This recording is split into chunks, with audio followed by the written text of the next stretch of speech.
Этим ребятам высота не страшна. Свою работу они знают четко. А если нужна подсказка, то сразу обращаются к начальнику участка. Исада Вурбегов – строитель со стажем более 35 лет. Он восстанавливал проспект Путина, участвовал в строительстве ряда важных объектов. Теперь ему доверили и возведение комплекса Шали-Сити. Это очень сложный объект, много арматуры, это 9 баллов, землетрясений выдерживает он.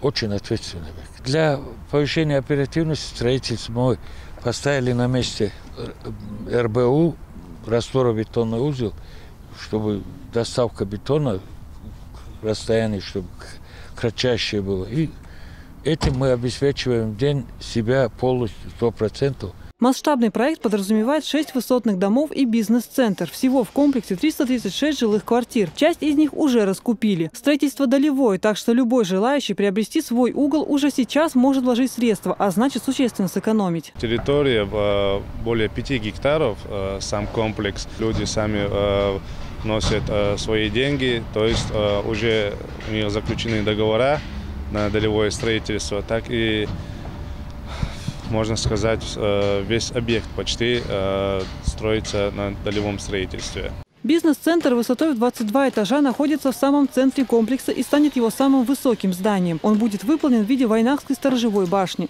Со 2 по 4 этажи разместятся торгово-развлекательные залы. Офисы займут с 5 по 9 этажи. Для гостиницы отведены 9 этажей и на самом верху ресторан с видом на весь город.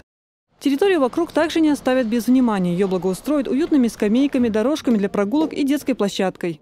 Строители утверждают, объект идут в поставленные сроки, так что уже в 2016 году Шали заиграет новыми красками. Елизавета Чепханова, Самир Хаджиев, Ильяс Якубов. Новости.